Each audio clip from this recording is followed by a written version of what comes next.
today I'm very, very excited that we could welcome, Akihisa Shiozaki sensei. He's newly elected representative at the Japanese lower house. And, I have huge respect for him. For the past 10 years, he was practicing lawyers before becoming a politician. And then he conducted so many, projects, investigations, for the crisis management. And then he won numerous, awards. And, he achieved a lot as a practicing lawyers, supporting people in crisis. And, he chose to become a policymaker after that, running for the lower house. So he's going to introduce himself, in brief time, and then, followed by fireside chat, and then we're gonna open up the Q&A, for the open floor. So very excited, and then Aki-san, please. Thank you. I'm actually impressed. A lot of you are still awake. Wow, a long fun night in Shinjuku until 4 a.m. Yeah. A big lunch, a dim room. I know how you're feeling. Daisuke tells me there's a trick. CBD, made by Daisuke's company, and a cup of coffee should do the trick.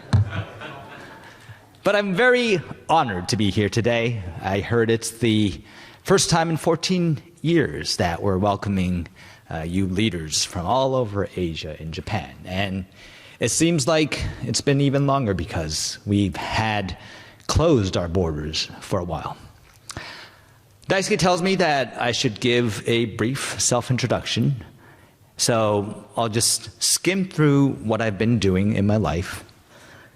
So I started out as a lawyer.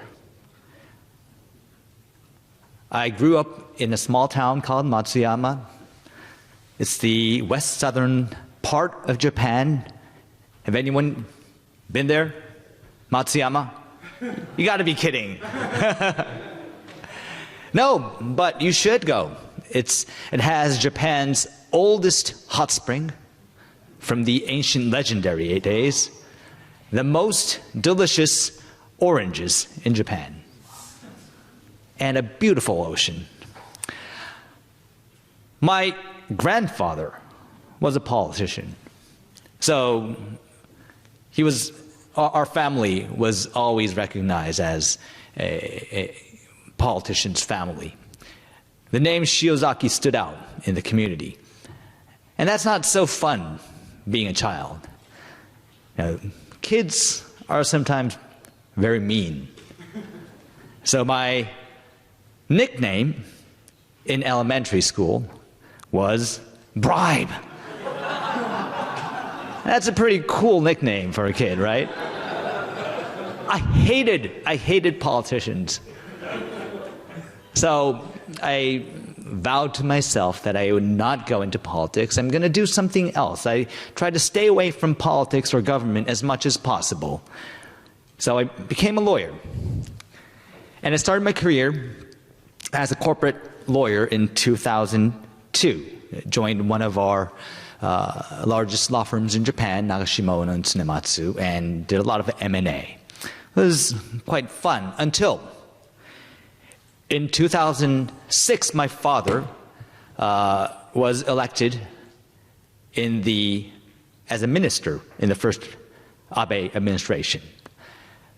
He was appointed as the Chief Cabinet Secretary.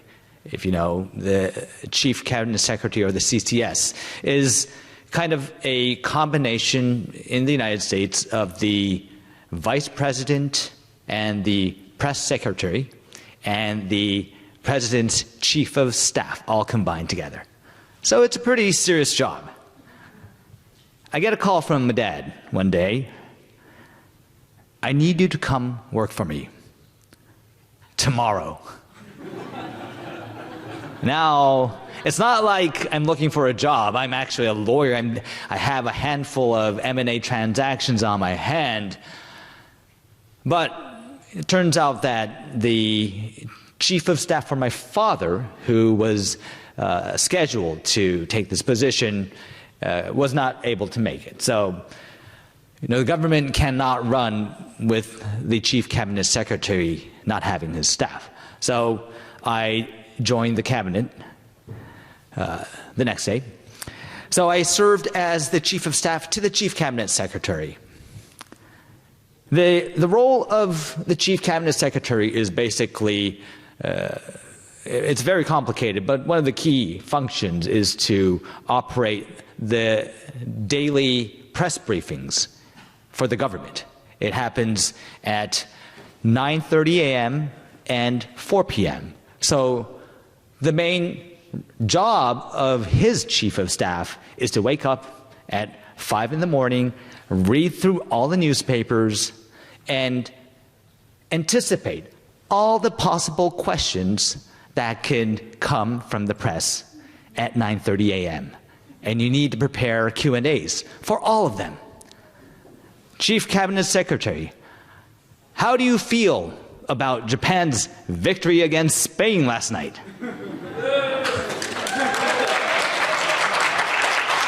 Chief Cabinet Secretary, how do you feel about Korea's victory last night? Oh my gosh, the World Cup is amazing, good for a lot of the Asian countries that made it to the Championship League. But there's, 30, 40, sometimes 50 questions that need preparation daily. So that's kind of what I engage in. Very different from being a lawyer, but very engaging, interesting. This is Prime Minister Abe. In those days, very young. He was the youngest prime minister in Japanese history. He was in his 50s. Very young, energetic, high ideals, and we all believed that he was going to change the course of Japan. I had my first son this year, so life was good. Thank you. Life was good. For a while, for a very short while. One of my senior mentors taught me when I joined the Prime Minister's office, Aki, there's one thing you should remember in the world of politics. I asked him what? He said, there are no true enemies in this place, but there are no true friends either. He told me that I need to remember that everyone, each individual, has their own place, has their own background, has their own motivation, belongs to a different organization, and they would appear supportive. They're all good people, but they run on different motivations. Now, it didn't take too much time before things started to turn sour. After the start of 2007, we encountered a number of political scandals. Some of them were misstatements by ministers. What do you do when the Minister of Defense says the A-bomb in Nagasaki was something unavoidable? That's challenging, right? What do you do when the Minister of Healthcare says in a conference that women are baby-producing machines? That's a nightmare, right? So things started to fumble a bit. The approval ratings dropped sharply. And the climax came in May when I got a phone call from one of my secretary friends. He was serving the Minister of Agriculture. I took the phone, asked him if he wanted to go out for lunch, and he says, no, actually, Aki, the minister is dead. So the Minister of Agriculture commits suicide. He was a center figure in a political scandal regarding some of his campaign funding. Now, it's very rare that an acting minister commits suicide. It's crisis mode. Terrible. approval ratings drop. And the media all around criticizes the poor crisis management capability of the Abe administration.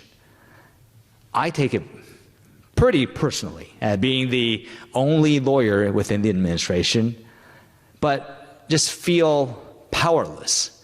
I don't know what to do. How do I fight against such big crises? And before I could figure out anything, the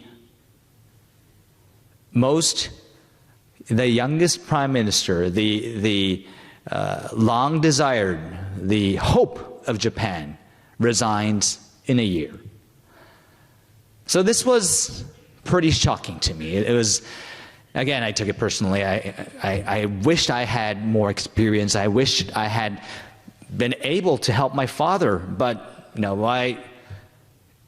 I felt as if in my own hands I had destroyed not only Abe-san's career, but also my father's.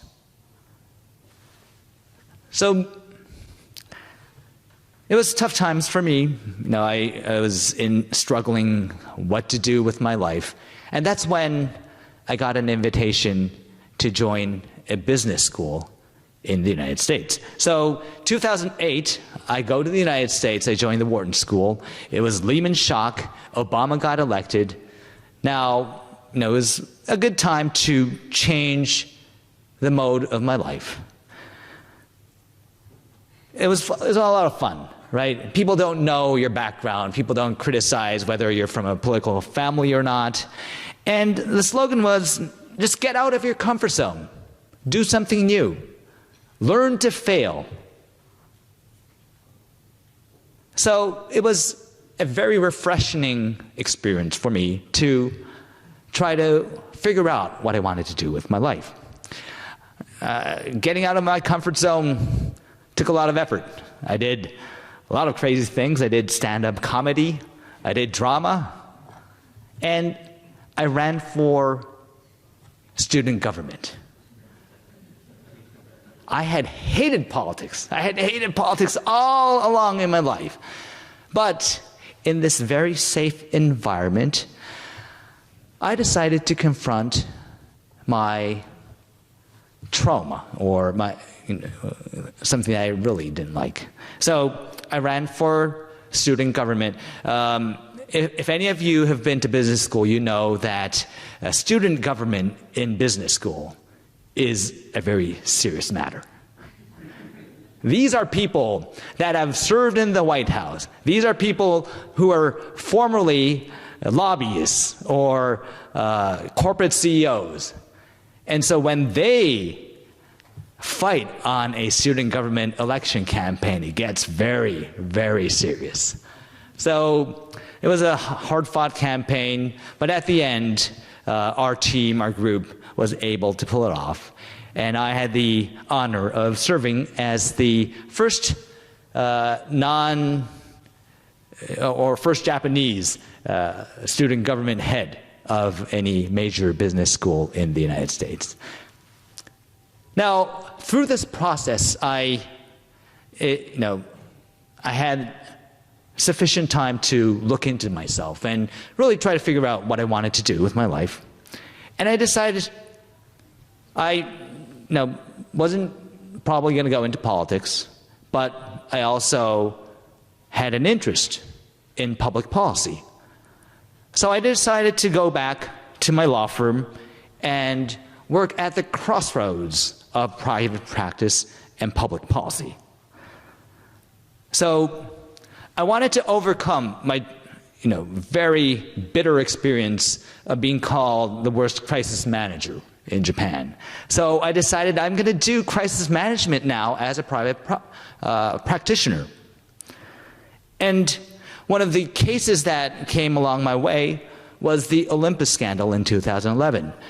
Some of you might recall Olympus, one of the world's most renowned camera manufacturers, fired its British CEO its global CEO, who is a British man, all of a sudden. The Nikkei newspaper said that his management style was poor. He claimed that he tried to whistleblow against a long historic cover-up of accounting fraud and got fired. We fought a very tough media campaign. The Japanese media didn't pick up the story at all, but the Financial Times printed it on the front page in the UK, and it became global news. Now, one of the problems that Michael Woodford, the CEO, said, he brought the whistleblowing issue to the board, but the board ignored his proposal and fired him.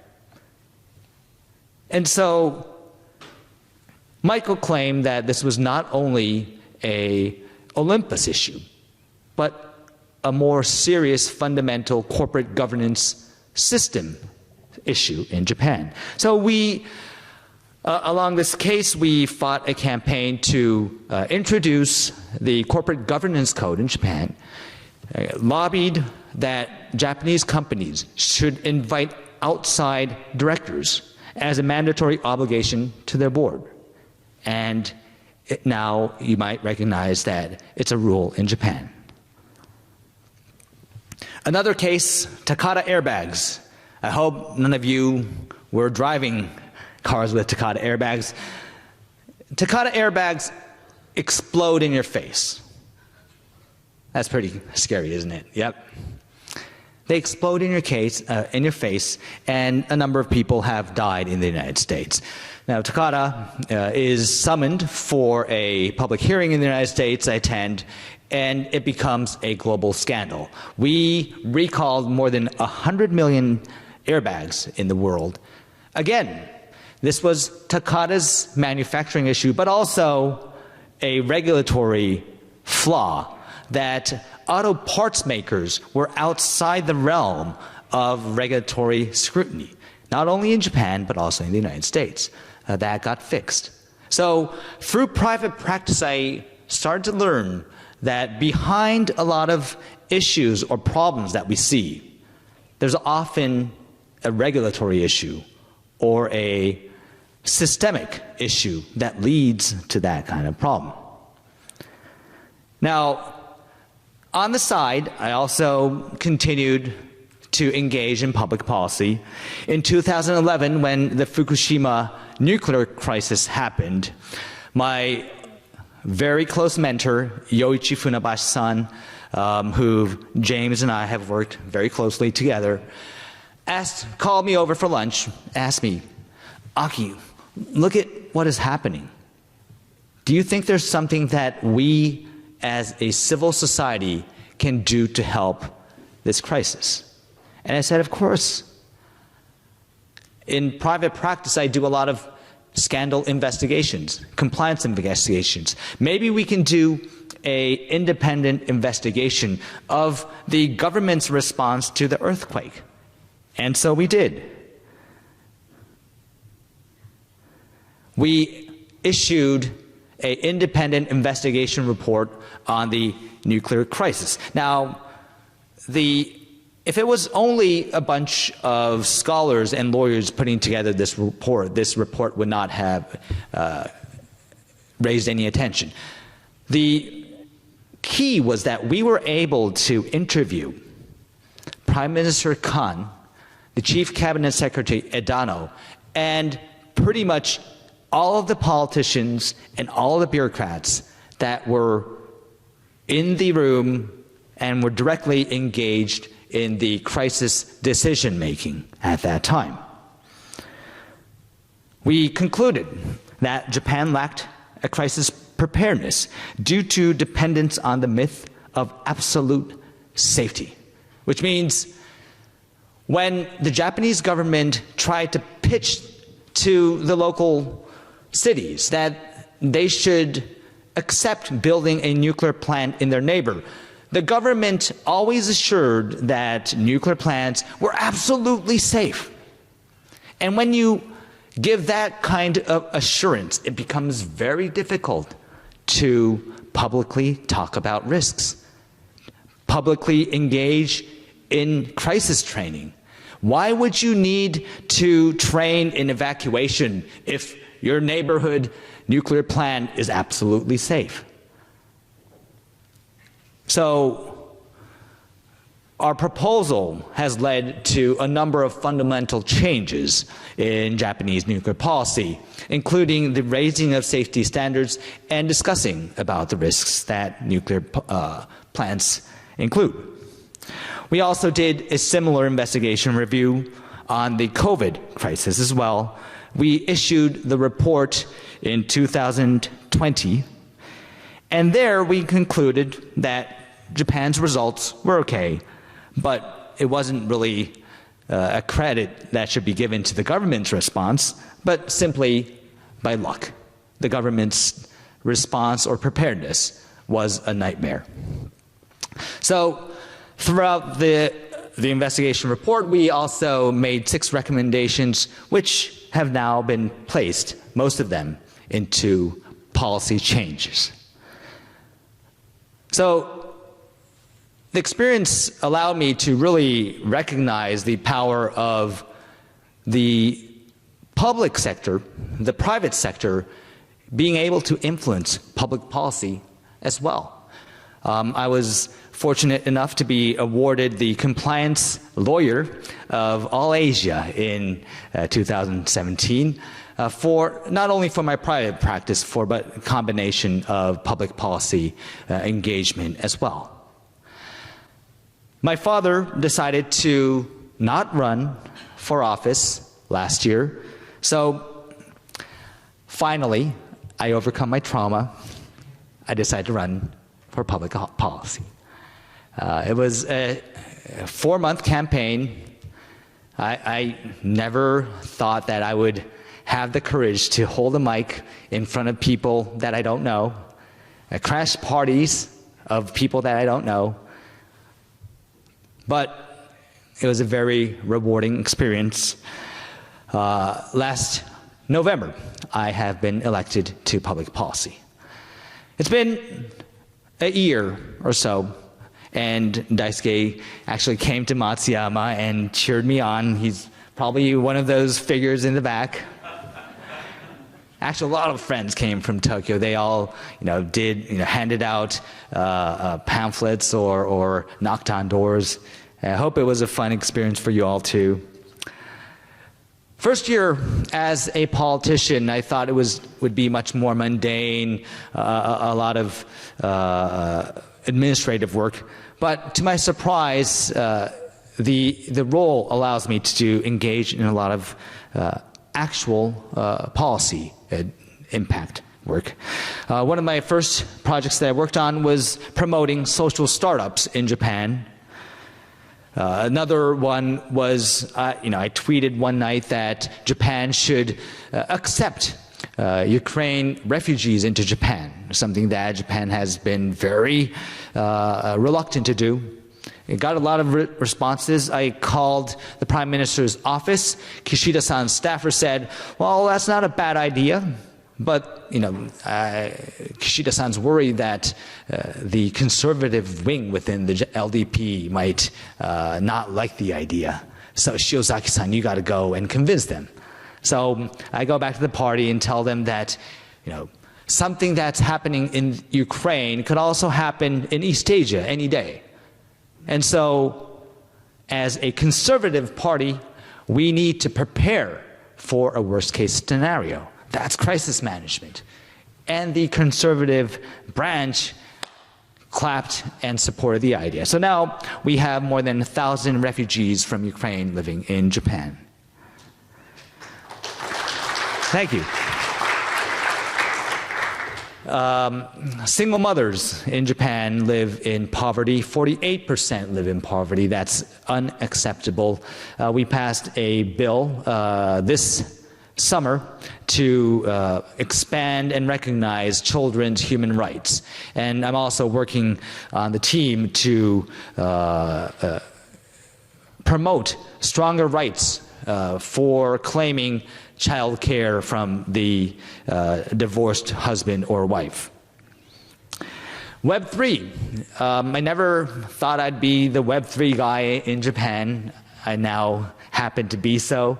No one really understood what Web3 was. No one really wanted to do anything with Web3. So there was a tremendous blue ocean of policy there. Now, I come from business school. You see a blue ocean, you seize it. So I am now the Secretary General of the Web3 project team within the LDP, and we engage in a lot of policy making. So it's been very rewarding in the aspect that as long as you choose the right areas, even as a freshman policymaker, there's a lot of impact that one can bring to society.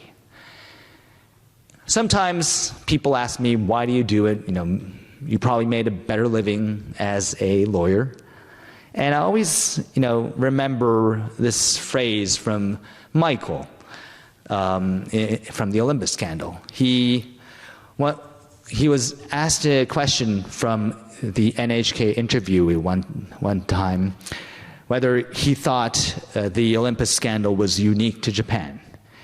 And what Michael said was that bad things happen not because of the bad people. Bad things happen because the good people don't take action. And so I think the responsibility is upon us to do our share, meet our responsibilities to make this world a little bit better.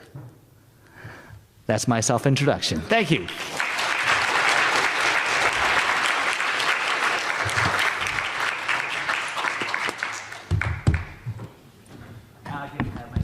Yes. Thank you, Aki-san. It was an amazing story and an amazing introduction. We've been discussing a lot about the importance of open dialogue, beyond borders, and then, we being a leader of each other and, do the practices actually to move societal change forward across Asia and the world. And, this question was not necessarily planned, but I would like to ask, through a lot of different issues you address, social startups, Ukraine support, children's bill, Web3. I mean, it seems like the image of LDP, Liberal Democratic Party, the ruling party of Japan over the past 60 years. I mean, to me, it's very old-fashioned organization. You are kind of leading and then creating a breakthrough for these cutting-edge issues, and then you are still the first, class representative. How would you include, all these senior people, into those issues and then engage them to move things forward? Thank you, Daisuke. I think that's a great question. It was a positive surprise that a first-year policymaker could actually make an impact on actual policy outcome. If I had chosen areas like, let's say, global warming or healthcare, these are red oceans. These are areas where you have dozens of very senior politicians that have been doing this for decades, and you are not going to be able to make a mark in policy. Maybe, after 20 years. But, as I mentioned, there are just so many social issues that are left out unattended. No one engaging in those issues. Small voices that don't necessarily lead to votes or funding. Those are the ones that I think a freshman policymaker can perhaps make the largest impact. And so, since a politician can choose the fields of work that he invests his time and effort, I think it's key to really choose the field that all of us believe we can make the greatest impact. Thank you. And I'm kind of hopeful, for the future change that, we could see, even from the inside. And also, we are discussing a lot about cross-border leadership here. We have differences in, nationality, religion, race, and a lot of things. And how would you actually kind of bridge internal borders, within the political party and also Japanese bureaucracy, to come up with the right set of questions to actually engage multi-stakeholders to move things forward? I mean, maybe I'm asking, ministry level, you work on certain issues and then you have to, deal with a lot of different people. I think a lot of people, including myself, misunderstand that politics can be decided by majority vote. And that's actually not true. A lot of politics is decided by consensus.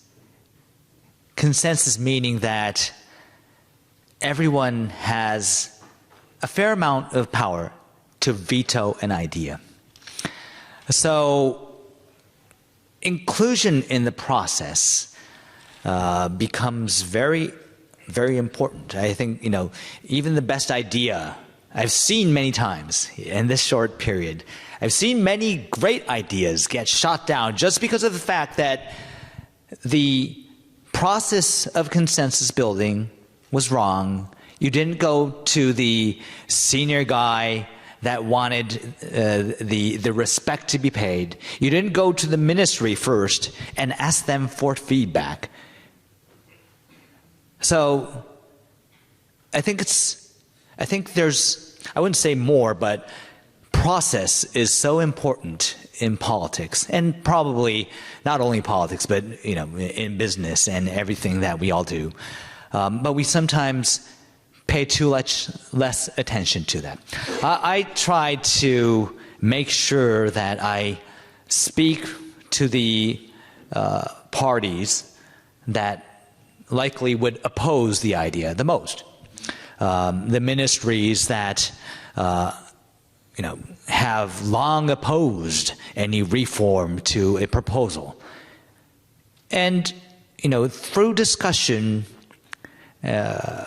you start to figure out that there might be ways that you can bridge some of the differences in position.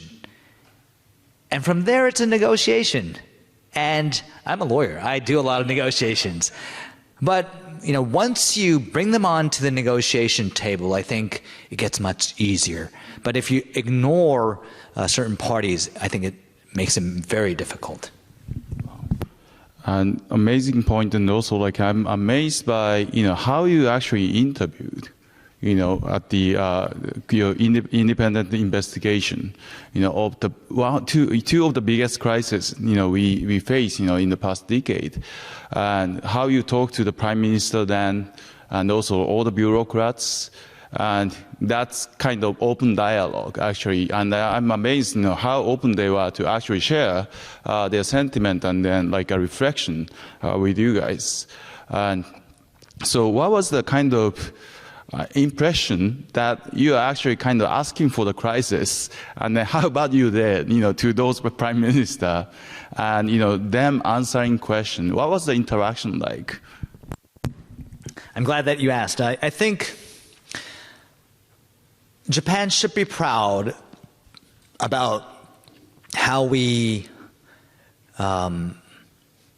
handled the aftermath of the Fukushima crisis, in the sense that there was a total of three investigations, full-scale investigations that were launched in the government's decision-making. One was one done within the government, a team of independent bureaucrats conducted an investigation. The second was a diet committee, a blue ribbon bipartisan diet committee that conducted an investigation. And the third was ours, a fully private think tank doing an investigation. I think, it was a very lucky development of facts that because the two other investigations were going to take place, some of the politicians were convinced that maybe they would practice their interviews with the private think tank investigation in advance. But I was very impressed by the fact that, the DPJ, the Democratic Party of Japan's then ministers, were very open when they were faced with tough questions. Hosono-san, Edano-san, Kaeda-san, they were all in very senior ministerial positions. They all had scars on their hand. I once asked one of them, why are you cooperating with us? Why you don't need, there's no obligation for you to cooperate with a independent private investigation. Why do you do that? And he said, I was there, I did my best, but I was sleep deprived. And my memory of what happened is disappearing very quickly. I want someone to take record of all the individuals that were there and create an accurate account of facts that we can pass on to the next generation. And I don't care if the results are critical to my own reputation or not. I was very moved, and that's a very statesman statement. Prime Minister Kan was the only outlier. He came to the interview with two heavily armed staffers with two big files of Q&A. So, and rightly so. I mean, he would be charged, politically and potentially legally if he made the wrong responses. He was very prepared and defensive in a way, but I think you need to note he cooperated. How many countries in the world would a national leader cooperate with an independent investigation that is by nature very critical? I think that's the power of democracy. I think that's the power of the civil society. And learning from our mistakes is what allows us to move forward when we face these kind of black swan events that will likely happen again. Thank you. And, I'm so happy to know that, we are kind of in a good hand of leaders, who actually take risks to expose, their mistakes are included and, move things forward through the democratic processes. And, I'm kind of partially becoming more proud of Japan. And, so there are the political divides. We as Asia 21, would love to bridge people, over the values, over the borders. We see a lot of political divides, across the world. We try to bridge those gaps and divides through the open dialogue. And even in Japan, I see some, kind of demonstrating, against, Congress and, for certain topics as well. And so one interesting thing is that, I have a lot of musician and artist friends, who didn't necessarily do good at the, tests, exams growing up. They're amazing musicians and artists. And, I know politicians, bureaucrats, all the leaders, work very hard. And then they as a musician and artist, they work very hard. And both, work hard to actually better the society. And there is a huge gap. in understanding each other. I'm like, why don't we just go and then having a conversation, maybe over a drink, building a trust to each other, and then dialogue starts to actually create Japan, for such more beautiful places. Because as we go out last night, all the musicians provided such an entertainment for them to fall in love with Japanese culture, and then that will bring people back to Japan. And at the same time, you're working on such a huge important topics actually to kind of Japan being more relevant country in societal changes. So that's just my personal comment. But the younger generation, so in Japan, people has to be 18, before voting, to choose the leaders, and inclusivity is very important. But there's no retirement age for older generation politicians and the voters. How actually could we be inclusive and paying more attention, to those people who doesn't have a voting rights? But we really need to focus on the future leadership development, for this country's future. I think the responsibility is on us. I think we need to speak for those who have not been entitled to the right to speak. I think that's part of how we design in many political structures our decision making. I also think, I'm very glad that today's audience is a very young community within Asia. I think we can really leverage the power of youth. Being a freshman congressman, I think the power of youth is actually very powerful. Being young does not mean that you can, it's not only about being able to party all night. Being young means that we are less bound from our past practices or past actions. Being young means we have more time, more years to forge a true friendship.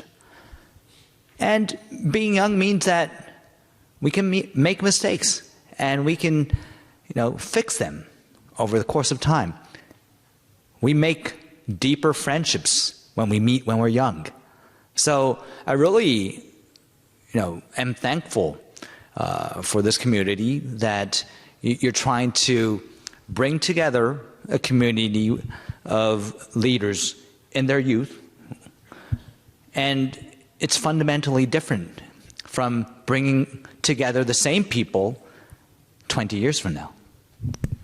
Thank you. And so you are the third generation of the political family, and it seems like I visited three different politicians kind of running for the lower house, the election.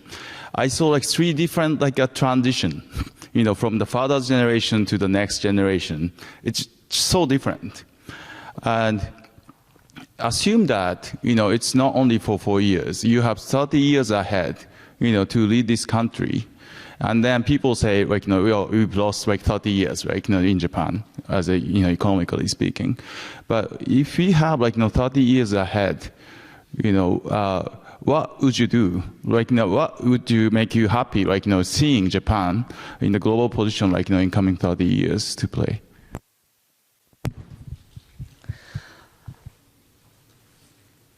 Well, I think, this is specific to Japan, so maybe less, one of the struggles that I have as a politician is that I think we underestimate the potential of our country too much. It's kind of safe and it looks smart to be critical about the current nature, than being optimistic. But sometimes that cynicism or pessimistic atmosphere creeps into the young generation's mind and dampens their self-esteem. I want this country to be more self-confident in the tremendous potential that we have. I think we have one of the best education systems, the best welfare systems, the best cuisines in town, best, I would not choose a better place to live than where we are right now. I think a positive message that could be passed on to the next generation is what drives a lot of politicians to engage in the busy work that we do every day. So hopefully in 20, 30 years, I'll be able to say that I did my best to pass on a proud generation to the next. Thank you, Aki-san. With the last question, I'll open the, Q&A for the floor. And so, we have about 35 young leaders, who just joined Asia 21 family. And, about 50 people, alumni actually came back to join this, wonderful community after 2 years hiatus. So we are very happy to have 100+ people, in this room, enjoying Japanese culture and also the open dialogue. And what are the messages, reflecting your 20s and 30s and maybe mid-40s, for the next generation leaders? And that's the last question I have. Thank you. I would, I'm jealous of you all because I was not fortunate enough to be elected as a Asia 21 member. You are very lucky, and you should cherish the fortunate position that you are in. I think, Daisuke and I go back a long time. Friendships mature and become better over time, but you are assured that the people around you are going to be making an impact, not only in their countries, but in the region as well. And in the several other communities that Daisuke and I joined together, we really feel that. These silly memories, the fun friendships that we had 20 years ago build the foundation of the most robust, trustworthy friendships after 20 years. So, I really would, encourage you all to continue to invest in this community because, as our challenges become much more global and cross-border, we need a united community of trust to confront those inconvenient truths. So, thank you. Thank you very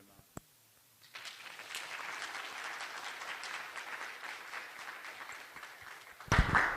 So, anyone has questions, please raise your hand.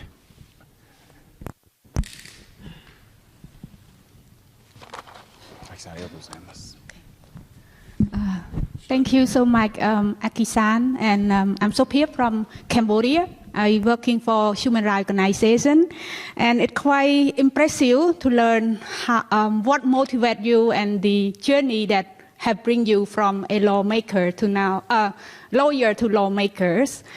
I have two questions, and my apology at first if it's mean, for the first question, because you point out from your child experience that you have a nickname, which is, it's a bullying thing. But, when we're talking about politics, from Cambodian context, it's very corrupt. Very corrupt, so that bring me attention, when I heard all through. Of course, you have inspiring, you have made a great impact in Japanese politics, but it still relate to Cambodian context, where I see a lot of things happening because there have been a family support, there have been a family connection that bring certain elite to the leadership level. So I don't know, as a politician now, as a member of parliamentarian now, how do you do, or you would make a change that other young can be a leader? You said, Daisuke-san said that we have to do something so that the young can choose the leader. I don't think that is the right term. We should make the young to be the leader, not choose the leader. You know, so my first question to you is that how, as a politician, you have a role to play to ensure that the young can roll up to the leadership ladder even they have no family support. That's one. Second, I'm glad that you have made a great deal on Ukraine position and bring Japanese politics and government to talk about and to support the, you know, like the condemnation of the Russian invasion, blah and blah.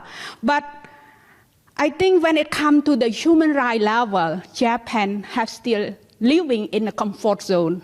You're talking earlier that we have to get out of our comfort zone. So as a politician now, how you can make a change for Japan to get out of the comfort zone to speak more rightly on human rights situation? For example, in the ASEAN context, a lot of time, you know, the non-interference have come to the play, and Japan have been silent to Cambodian politics, to Myanmar, or to few other things. So I hope, and hearing a lot of positive action from you, you can bring about change in Japanese politics, getting out of the comfort zone to speak more on human rights case. Thank you.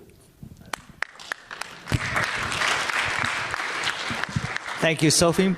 Those are very critical, important questions. In terms of the first question, how do we promote younger generations to political leadership? Japan was very corrupt in my grandfather's days. I remember in my, a lot of constituencies would come over for New Year's into my grandfather's house. We would have open bar, lots of sashimi, all you can drink and eat. And that would go on for 3 days, right?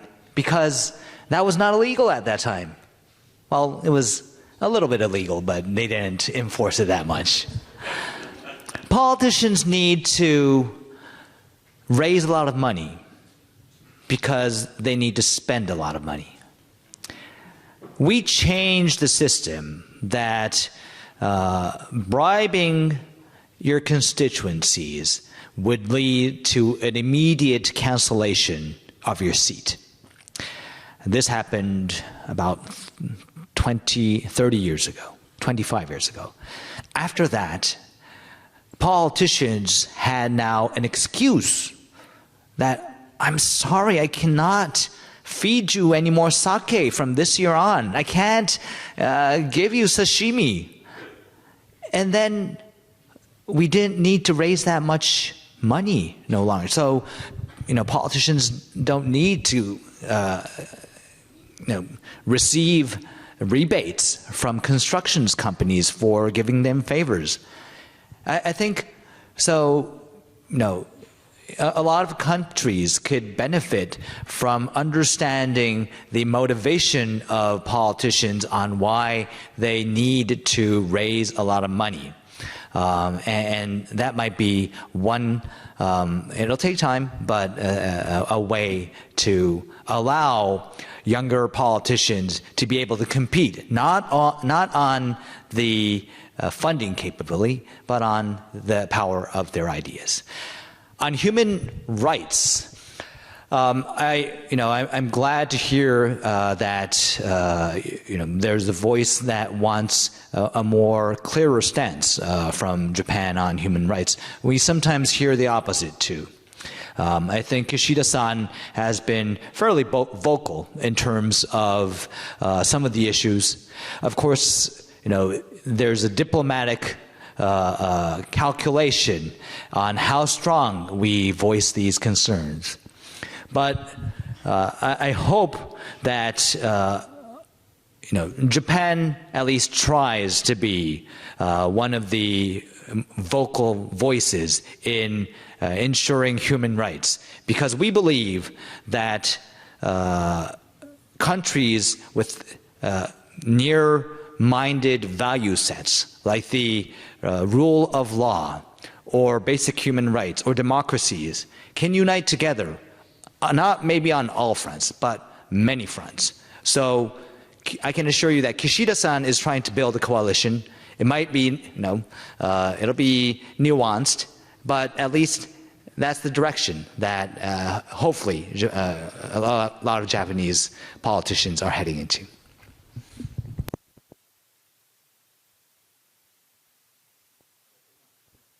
Should we take all questions? Then I can answer them.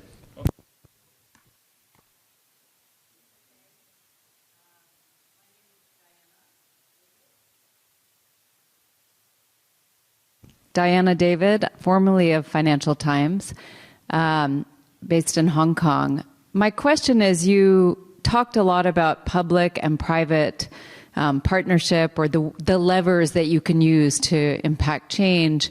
And you also have been press secretary, and you showed a tweet as part of your personal story.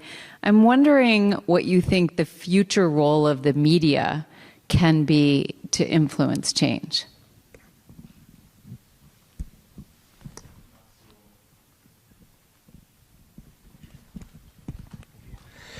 Thank you, and congratulations on the last year or so. In follow-up to that question, my name is James, Member of Parliament and Minister for Environment in New South Wales, Australia. 12 years ago, as a student of politics, I felt that social media provided great hope and promise for a dialogue globally. 12 years later, as a Member of Parliament myself, I feel it is the single most corrosive element in democracy. It limits real balanced discussion and generates echo chambers that people operate in. However, last night discussion with Athena, where in Iran, for example, anonymity and the use of social media is fundamental to bringing about significant change. So where is the balance, and how do we ultimately arrive at that?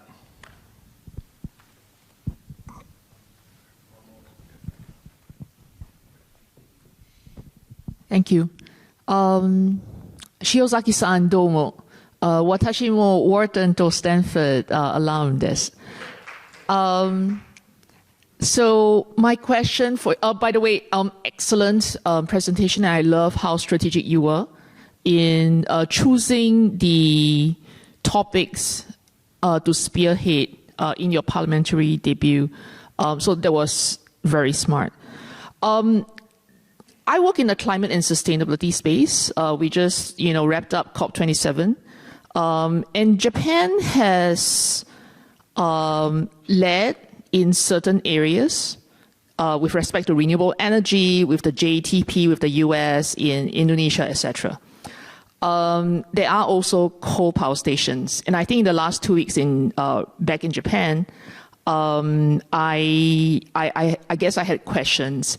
And I was wondering if you care to share your insights on Japan's likely role going forward with respect to decarbonization, both on the international regulatory front, the regulatory front domestically, and on the corporate side. Thank you.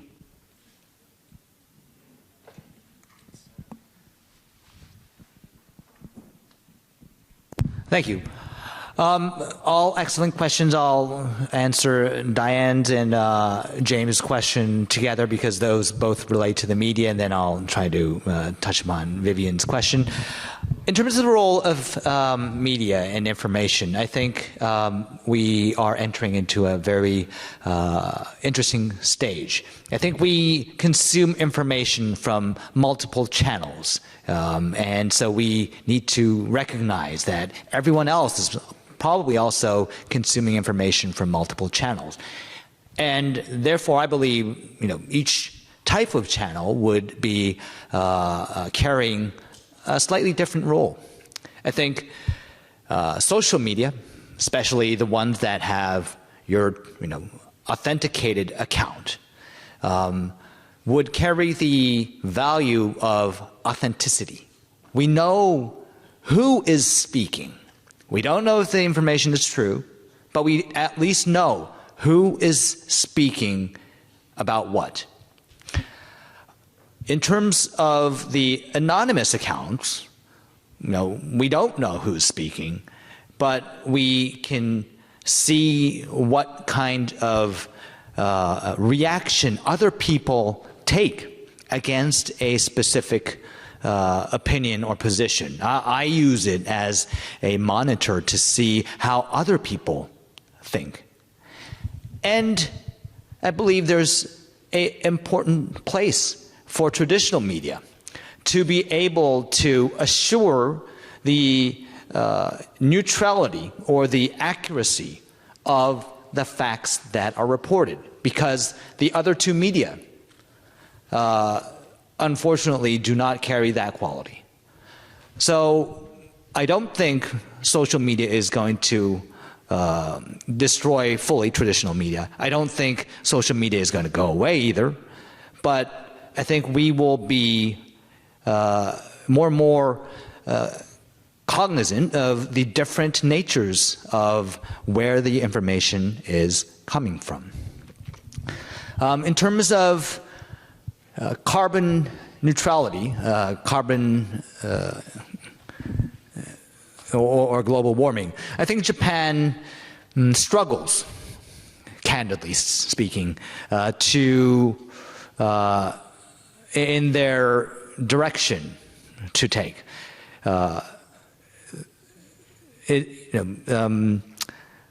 Overall, a lot of people agree with the idea. A lot of people think that decreasing CO2 is a good idea. My hometown suffers a lot from much more severe hurricanes these days because of global warming. So we are feeling it. We are feeling it, but at the same time, the opposition from industry is also very strong, and just like any other country. So there is quite a calculated process by the government to engage industry to accept a certain level of mandatory cap on carbon emissions.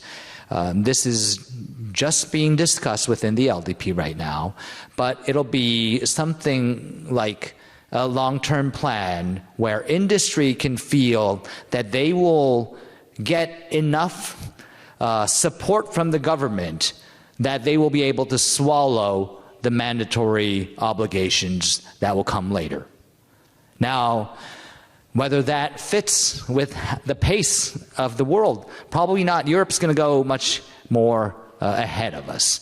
And a lot of the other countries are going to lag behind. Japan is probably going to be in the middle.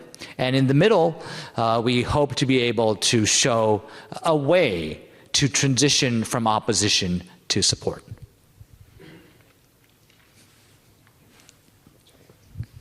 Chuck? Oh, okay. Yes.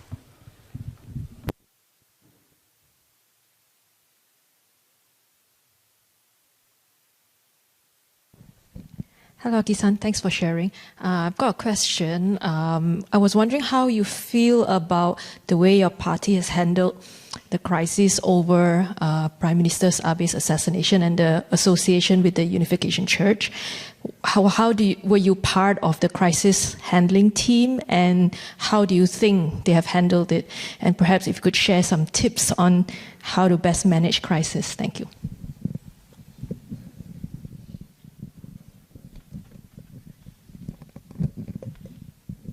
Well, thank you very much. Really love your sharing. I love the story. Actually, one professional question, one personal. First, actually, we just had Jasper Cole, his wife, Kathy Masui, which is actually a friend of mine as well.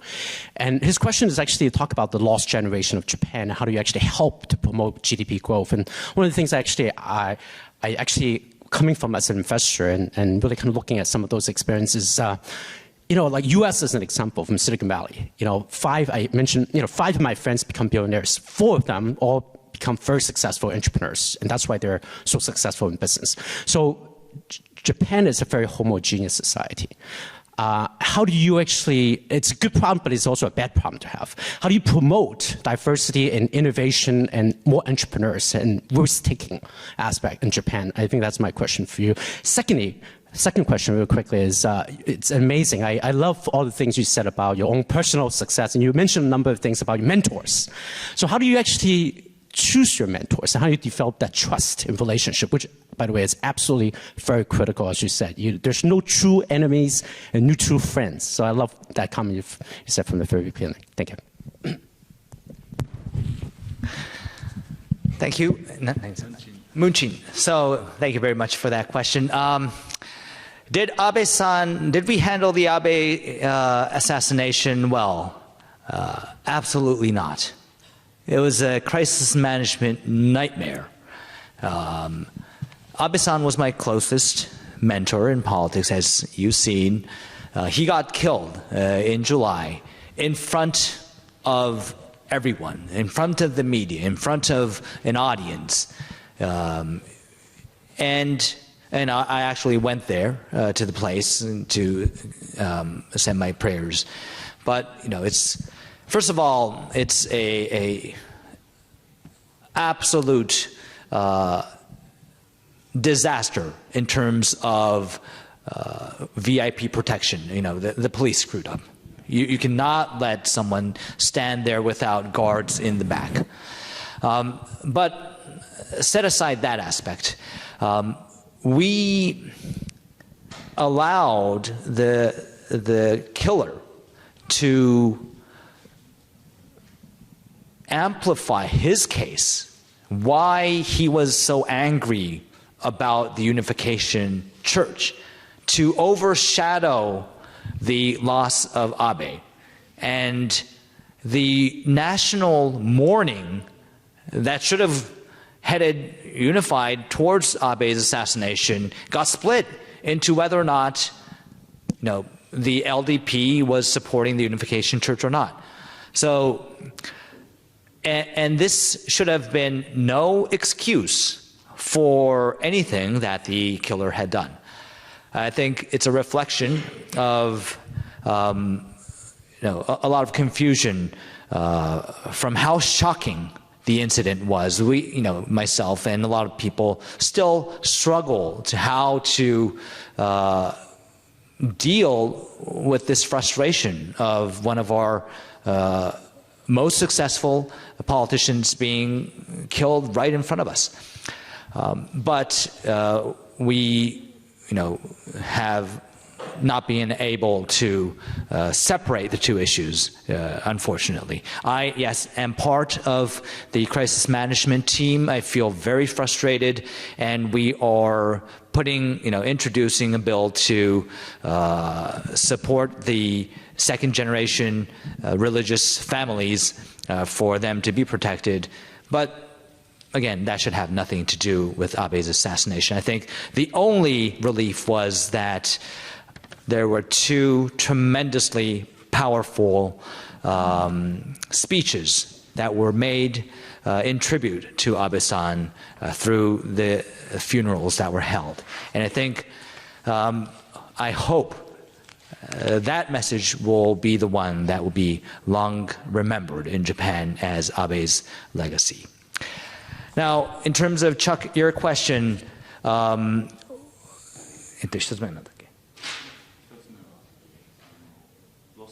Lost generation. And diversity, okay. So, I think we will be heading towards a more diverse society. I think we have opened up a lot more positions for foreign skilled labor to come into Japan. It takes time, as in any other country, but we are definitely the fastest shrinking population country in the world, period. So we need a certain amount of foreign nationals to come into Japan and live with us and live with our society. So we are definitely heading into that direction. We need a lot more support of, what do you do when, people from Asia come to our country, they have kids who don't speak Japanese. Our national education system is not equipped to support a second language for second language Japanese education class. There are lots of social infrastructure that need to be built, and we are working on that right now. Was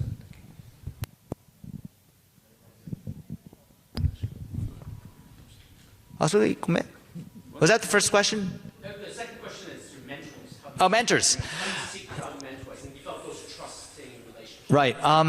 No, I never chose my mentors, but I think I'm the kind of the one thing that I learned in business school is that feedback is good.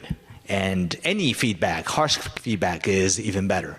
So I try to seek people that can give me straight feedback, because there are less and less people that would provide you harsh feedback as we all become more and more older and successful.